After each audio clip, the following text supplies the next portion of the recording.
आयुर्वेद म्हणजे it is called as science of life, म्हणजे जीवनाचं विज्ञान असं म्हटलं जातं.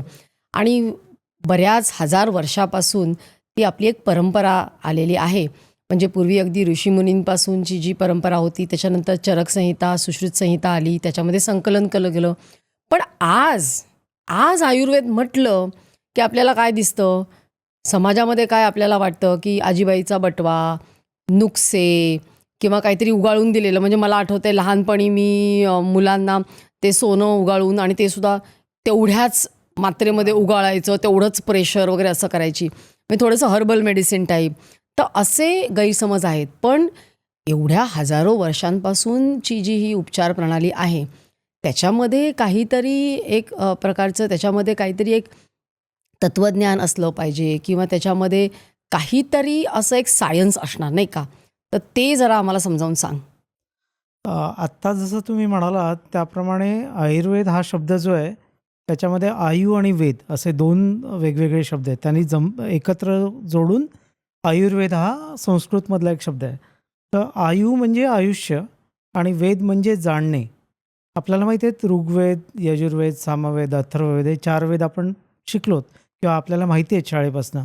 पण एक्झॅक्टली वेद म्हणजे काय? तर विद हा धातू आहे संस्कृत आणि त्याचा अर्थ आहे जाणणे किंवा to knowledge of, science of. The science of what as you rightly said की it's a science of life. तर आयुष्य जाणण्याचं शास्त्र म्हणजे आयुर्वेद असं त्याचा आपण अर्थ घेऊ शकतो. आणि त्याच्या पलीकडे जाऊन मी असं सांगेन की आयुर्वेद म्हणजे फक्त चिकित्सा पद्धती नाही, तर आयुर्वेद म्हणजे एक जीवनशैली आहे, जीवन पद्धती आहे. तसं योगाला आज लोक बरेचदा योगा म्हणजे फक्त आसन आणि प्राणायाम समजतात, पण इट्स नॉट मियर आसन अँड प्राणायाम.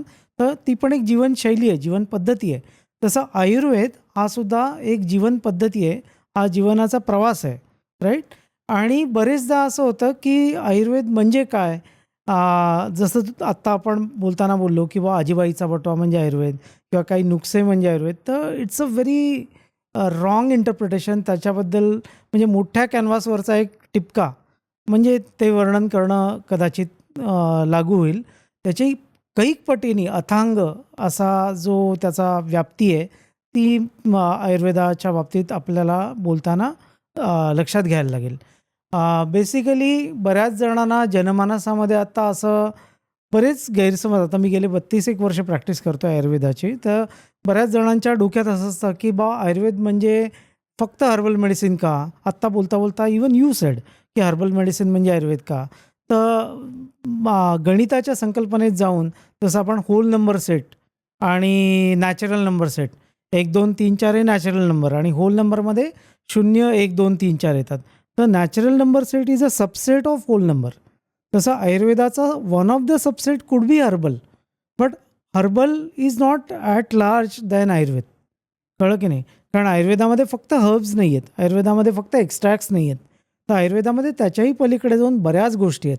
जसं की आता काही जणांना वाटतं आयुर्वेद म्हणजे फक्त वनौषधी, काही लोक वनौषधीच्या नावाने आयुर्वेद म्हणतात, ब्रँड्स आहेत काही काही लोकांचे, राईट.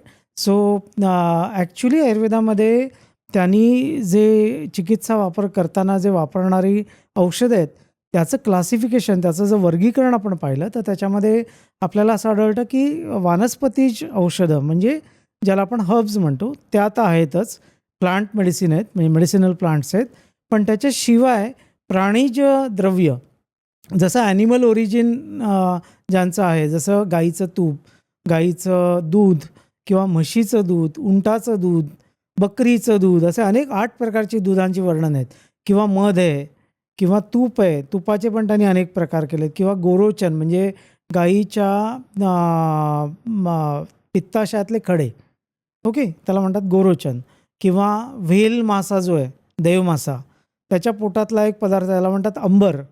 तर असे अनेक वेगवेगळे प्राणीज पदार्थसुद्धा आणि मध सगळ्यात महत्त्वाचा. तर असे अनेक वेगवेगळे पदार्थ हे प्राणीज द्रव्यामध्ये आयुर्वेद वापरतो. आणि त्याच्या व्यतिरिक्त खनिज द्रव्य म्हणजे जी पृथ्वीच्या भूगर्भातनं आपण काढतो उत्खनन करून, जसे त्याच्यामध्ये मेटल्स आणि मिनरल्स दोन्ही असतात.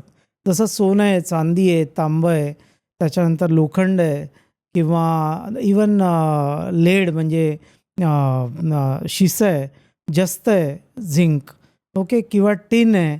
असे वेगवेगळे मेटल्सचा सुद्धा वापर आयुर्वेद करतं आणि त्याची भस्म या स्वरूपामध्ये आम्ही त्याचा वापर करतो. किंवा समुद्रातली काही प्राणिज द्रव्ये आहेत, जसे तुमचं प्रवाळ आहे, मोती आहे, तर यांनाही आयुर्वेद सामावून घेतो आणि त्यांची औषधं आपण वापरतो.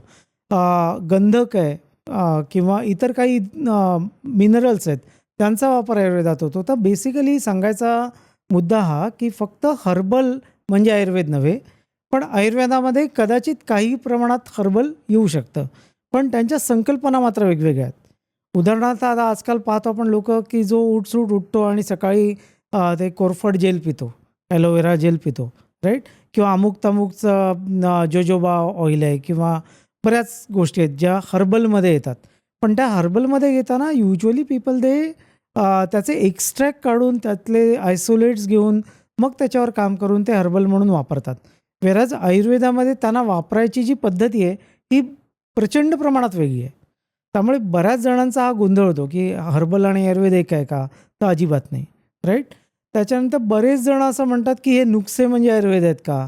तर नुक्से म्हणजे आयुर्वेद नाहीत, पण काही नुक्से जे परंपरेने आलेत, जसं आता मगाशी यू सेड, की सोन्याला आपण मधामध्ये उगाळतो वेखंडाबरोबर आणि लहान मुलांना चाटायला देतो, तर ते पारंपरिक आहे. पण ती परंपरा आली आहे कुठून? तर आयुर्वेदातनंच आली आहे.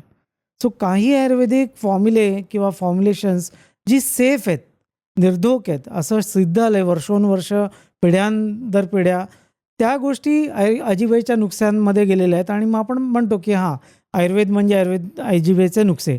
तर तसं नाही, इट्स अदर वे राउंड, की आयुर्वेदात जे नक्की सिद्ध आहेत त्यातल्या काही गोष्टी आजीबाईंच्या नुकसामध्ये आत्ता आपण पाहतो आणि हरकत नाही त्या वापरायला काही काळपर्यंत. पण जर तुम्ही तेच खात बसलात 10 दिवस, 20 दिवस, 25 दिवस आणि काही त्रास झाला, तर मग त्याचा दोष आयुर्वेदाला देऊन उपयोग नाही.